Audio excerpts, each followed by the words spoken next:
Hello friends, welcome to Sivagiri channel.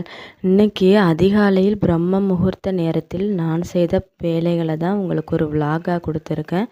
இன்றைக்கி வந்து பார்த்திங்கன்னா வெள்ளிக்கிழமை 4:30 மணிக்கெலாம் எழுந்திரிச்சு ஃப்ரெஷ்ஷப் ஆகிட்டு வர்றதுக்கு மணி 4:45 ஆயிடுச்சு.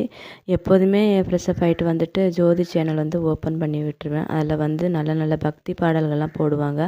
அது கேட்கும் பொழுது பார்த்திங்கன்னா நம்ம எவ்வளோ ஒரு கஷ்டமான மனநிலையில் இருந்தாலும் அது கொஞ்சம் நம்ம வீட்டுக்கு வந்து பாசிட்டிவான வைப்ரேஷனை வந்து கொடுக்கும். இன்றைக்கி பதிவில் நம்ம என்ன பார்க்க போகிறோன்னு பார்த்திங்கன்னா, நம்ம அதிகாலையில் பிரம்ம முகூர்த்த நேரத்தில் என்ன ஒரு விஷயத்தை நினச்சி நம்ம பாசிட்டிவாக கேட்டாலும் அது 100% நடந்தே தீரும்.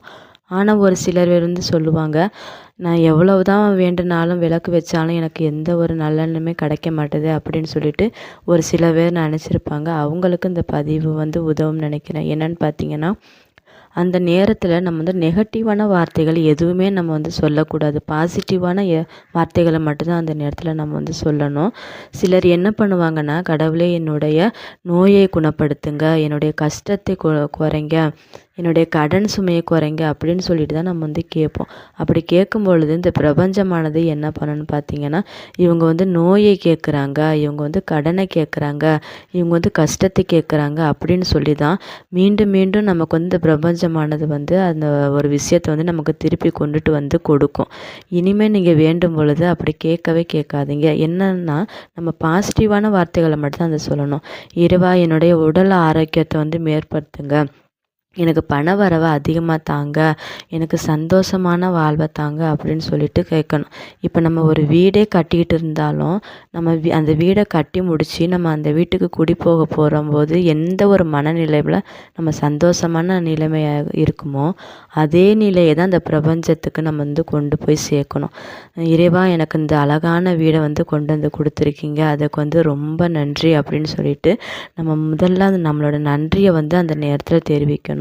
என்னுடைய உடல் ஆரோக்கியத்தை ரொம்ப வந்து சீரமையாக கொண்டுட்டு போயிருக்கீங்க அப்படின்னு சொல்லிட்டு நம்ம வந்து இந்த பிரபஞ்சத்திற்கு வந்து நம்ம நன்றியை முழு மனதோடு வந்து நம்ம வந்து செலுத்தும் பொழுது பார்த்திங்கன்னா அதற்கான ரிசல்ட் வந்து கண்டிப்பாக 100% வந்து இந்த பிரபஞ்சம் வந்து நமக்கு வந்து அதற்கான சூழ்நிலைகளை வந்து உருவாக்கி கொடுக்கும். இனிமேல் நம்ம வந்து வேண்டும் பொழுது பார்த்திங்கன்னா இந்த மாதிரி பாசிட்டிவான வார்த்தைகளை வந்து நீங்கள் வந்து எப்போதுமே கேட்கும் பொழுது பார்த்திங்கன்னா உங்களுக்கு 100% வந்து இது நடக்கும், உண்மையாக நடந்தே தீரும் அப்படின்னு சொல்லிட்டு நம்ம ஆள் மனது வரைக்கும் அந்த ஒரு விஷயத்தை வந்து பதிவானது நம்ம கொண்டு போகும் பொழுது பார்த்திங்கன்னா அது வந்து நடக்கும். நெகட்டிவான வார்த்தைகளை அந்த நேரத்தில் எப்போதுமே வேண்டவே வேண்டாதீங்க.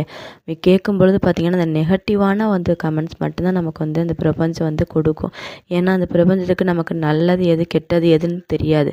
நம்ம ஆள் மனதிற்குள்ளேருந்து நம்ம என்ன ஒரு விஷயத்தை நம்ம கேட்குறோமோ அதை தான் நமக்கு வந்து திரும்பி திரும்பி கொடுக்கும். அதனால தான் இந்த வீடியோ முழுதுமே நான் திரும்ப திரும்ப அந்த ஒரு விஷயத்தை வந்து உங்களுக்கு எடுத்து சொல்லிக்கிட்டு இருக்கேன். எப்பொழுதுமே பார்த்திங்கன்னா நெகட்டிவான வார்த்தைகளை இந்த நேரத்தில் பிரம்ம முகூர்த்த பூஜை செய்கிறீங்களா அந்த நேரத்தில் வந்து நீங்கள் யூஸ் பண்ணவே பண்ணாதீங்க. பாசிட்டிவான வார்த்தைகளை மட்டும் எப்பொழுதுமே யூஸ் பண்ணிக்கிட்டே இருங்க. நீங்கள் வந்து கேட்கும் பொழுது உங்களுக்கு பிரபஞ்சமானது எவ்வளவு பெரிய விஷயமாக இருந்தாலும் சரி, வேண்டுதல்களாக இருந்தாலும் சரி, அதை வந்து உடனுக்குடனே உங்களுக்கு வந்து 100% வந்து நடத்தி கொடுக்கும்.